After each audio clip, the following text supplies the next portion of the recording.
Good day, folks. You might be wondering, how do I know it's a good day? It could be rainy and stormy outside. Well, it's always a good day when we're studying the social. So let's study that social, shall we? Last when we left off, we saw how the conquistadors had a formula, the Spanish did, for taking over the Americas. At this particular time, mainly the Caribbean islands. They would set up base in one island, from there launch a few hundred soldiers to another place, earn the trust of the locals, and then get close to them and betray them, often by kidnapping their leader. And that's how it went when young Hernan Cortes went on this mission to Cuba to take it over. And he was just in his 20s, only about 26. Remember, he was only 19 when he came to the Americas in the first place. And for his hard work, Governor Velazquez appointed him the mayor of Cuba's capital, which today is Havana, but back then it was Santiago, a little bit different place. But we're going to see that that's not enough for Hernan Cortes. Sitting around being the mayor, not enough fun for him. He's wanting more gold. He's wanting more glory. I'm not sure if he's really cares so much about God, but he'll definitely pay lip service to that. So join us today as we tag along Hernan Cortes's expedition. It's full of danger, romance, intrigue, and social.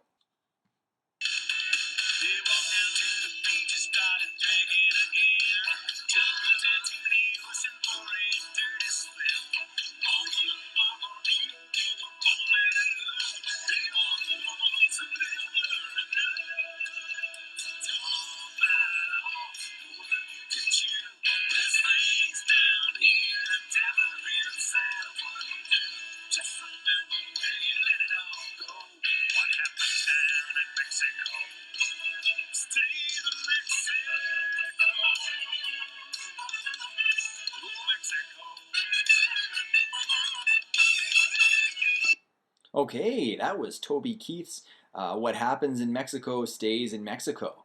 And we see there Hernan Cortes enjoying a margarita by the beach. But who's that mysterious lady playing the maracas next to him? We'll find out. Of course, what happens down in Mexico doesn't stay in Mexico. As we'll see, it gets exported to the Spanish Empire, exported to Spain, exploiting their wealth. But anyway, let's not get ahead of ourselves.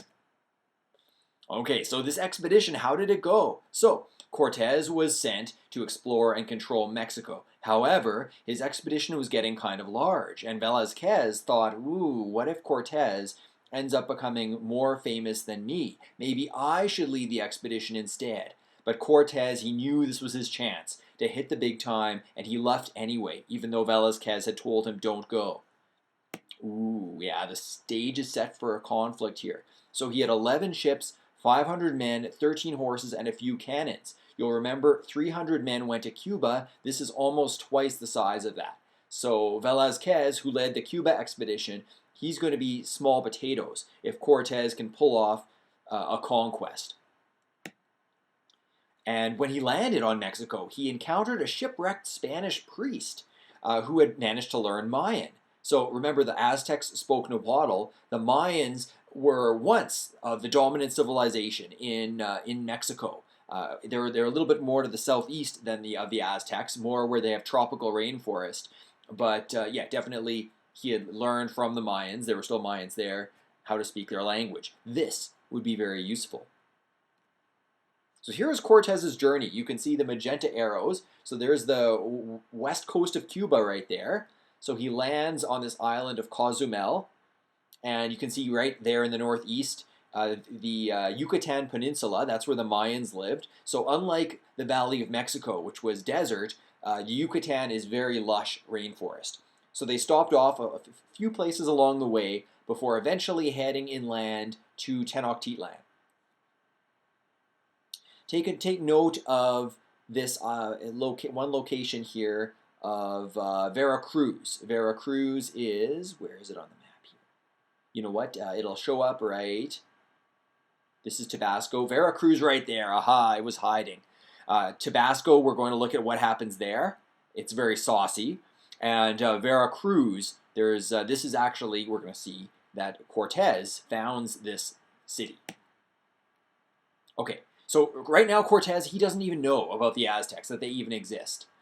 But he went, when he found Tabasco, he defeated the Tabascans. He got into a fight with them, as the conquistadors sometimes did, and he freed 20 women from other native tribes who had been enslaved and converted them to Christianity. You see, he was not only getting the gold and the glory, he was also after the God. Who was I to question Cortez's motivations? One of them was known as La Malinche, and she spoke both Nahuatl and Mayan. And so through the priest that they'd found, who was shipwrecked, she told Cortez about the Aztecs and their great wealth. Sounds pretty good. So now he's got a mission. He's got a target in mind. And even though I know how very far apart we are, it helps to think we might be wishing on the same bright star. And when the night wind starts to sing a lonesome lullaby, it helps to think we're sleeping underneath the same big sky. Oh, but information was not all that was exchanged between Cortez and La Malinche. They also became lovers. Yeah, so you can imagine how awkward this would be, right? If you're trying to flirt with someone, but you're doing it through an interpreter, through that Spanish priest. Maybe that Spanish priest was just really, really smooth. That's what I think. So it sounds beautiful, right? It looks like they're going to live happily ever after with their band of conquistadors behind them. So there's no going back at this point. Cortez, realizing that some of his soldiers, they knew that Velazquez was going to be really ticked at them. Some of the soldiers might have had their doubts. So in order to make sure that they could not back out on him, he destroyed or scuttled his ships so his soldiers could not retreat. This is a pretty gutsy move, right? Cortez knows he's only going to get one shot to make history, and he can't take any chances. It's do or die at this point. So he needed a base. So Cortez, this is very clever strategy on his part. He founded that port of Veracruz for the Spanish crown.